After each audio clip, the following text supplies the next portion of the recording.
Hello, first graders. I would like to introduce you to our vocabulary words that we are going to listen for in the story, Half Chick. All right? And I want you to listen for these words as we're reading the text. If you hear them, put your hand up to your ear, just like we would do in class, and try and remember what their definition was, what it means. See if you understand the word better when you're hearing it used in the story. And when you're finished with an adult help, go ahead and take our vocabulary quiz in our classroom assignment for today. So remember, these are words. We're not really focusing on how to read them or how to spell them. We're thinking about what they mean so that we understand them when they come up in another story or later on when we're reading someday or even just in a conversation, and we want to be able to use them ourselves.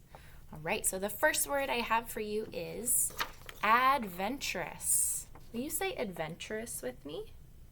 Adventurous. If you're adventurous, you like to do new and exciting things.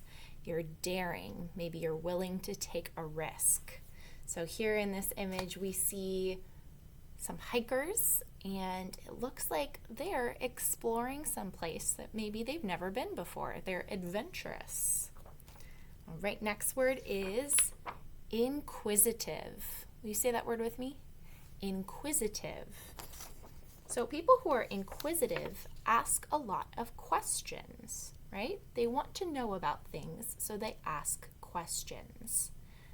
So this picture shows a little girl and a man, and this little girl is inquisitive. She's wanting to know what is in this man's hand. You can see she's holding a magnifying glass to figure out what it is. Say it one more time with me. Ready? Inquisitive. Big word. All right. Next word that we are going to hear in this story is anxious. Say it with me, please. Anxious. Now, anxious means worried or scared, maybe even a little bit nervous. If you hear a strange noise and you don't know what's making that noise, maybe you would be anxious about it. In this picture, we see this little girl. She's sitting and she's waiting for something. It looks like it's making her feel anxious. We know she's anxious because of what we see she's doing with her body, right? Her face looks worried. Her hands are kind of clenched. Her body looks like it's a little bit stiff, right? She's feeling a little nervous or anxious. All right, next word. Definitely want you to say this one with me. Ready? I'm going to break it apart. Insignificant. When I put it all together, the word is insignificant. Try and say it with me. Ready? Insignificant. Good job. Insignificant is a word that means not important, right? So if a really big rock fell out of a window, that could be a big deal, right? It could affect us, it could hurt us. But what about something like a feather? If a feather fell, it would be insignificant. It wouldn't really have an effect on us, right? So in this picture, not the picture I would have chosen, they're showing us some small rocks.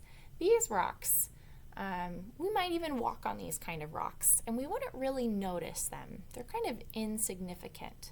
If I were to think about some things around our classroom that maybe are insignificant, I might think about a little paper clip on the floor, or some specks of dust, or some eraser shavings, right?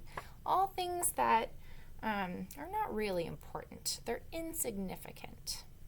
All right, last word. You ready? Route. I want to hear you say it. Route.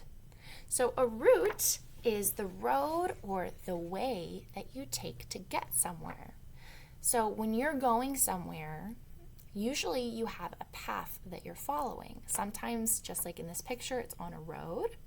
Or sometimes maybe you're walking and you have a path to follow. But you have to follow that route in order to get to your destination where you're going, right?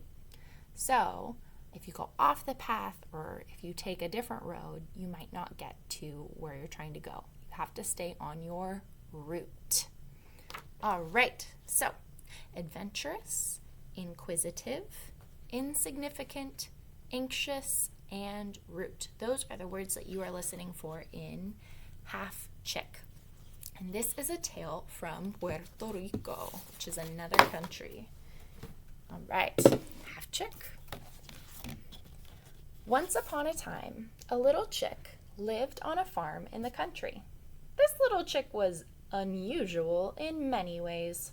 First, being very adventurous, he was always exploring the farm and getting into mischief.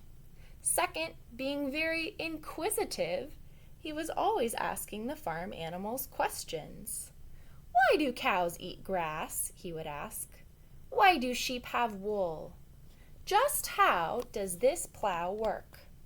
What made him most unusual of all, however, was that he had only one leg, one wing, and one eye. In fact, he was like half a chick. That's why his mother named him Medio Polito, which is Spanish for half chick. Did you hear those words, adventurous and inquisitive? They use those words to describe this chick. One day, Medio Polito felt so adventurous and so inquisitive that he decided to leave his farm and explore the world. I want to see the big wide world, he told his mother. My first stop will be San Juan. This made his mother very anxious. You are too young to go off on your own, she cried. But Medio Polito was determined and headed down the road to San Juan. Hippity-hop, hippity-hop. Soon he passed by a stream that was blocked by weeds. Medio Polito, called out the stream, please help me. Will you move these weeds so that I may flow freely? I am too busy to help, answered Medio Polito. You are just an insignificant stream, and I am on my way to see the big, wide world. And with that, Medio Polito continued along the road to San Juan. Hippity-hop, hippity-hop. Shortly thereafter, Medio Polito passed by a fire that was burning out. Medio Polito, called the fire, please help me. Will you fan me with your wing so that I will not go out? I am too busy to help, answered Medio Polito. I am on my way to see the big, wide world. And with that, Medio Polito continued down the road to San Juan. Hippity-hop, hippity-hop. Oh man, he is not wanting to be very helpful. Later still, Medio Polito passed by the wind, which was tangled in some bushes. Medio Polito, called out the wind, please help me. Will you untangle me so that I may blow away? I am too busy to help, answered Medio Polito. I am on my way to see the big, wide world.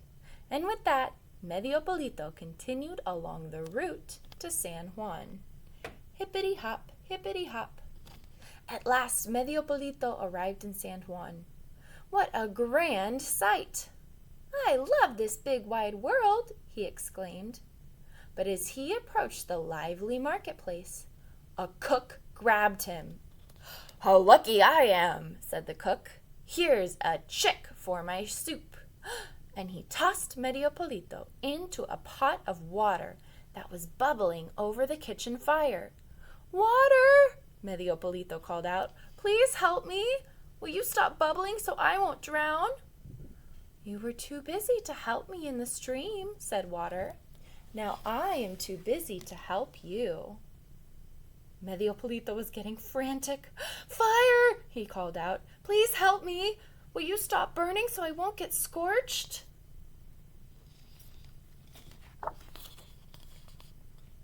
You were too busy to help me when I needed your help, said the fire. Now I am too busy to help you. Just then the cook looked into the pot. This half chick is half burnt. It will not make a good soup. And with that he tossed Medio Polito out of the window where the wind picked him up. Wind, Medio Polito called out. Please help me. Will you stop blowing and put me down? You were too busy when I was tangled in the bush, said the wind. Now I am too busy to help you. the wind carried the anxious chick higher and higher up to the top of a tower. "Here you will stay, Medio Polito," said the wind.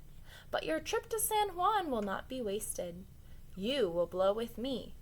In that way you will help all people by telling them which way the wind blows."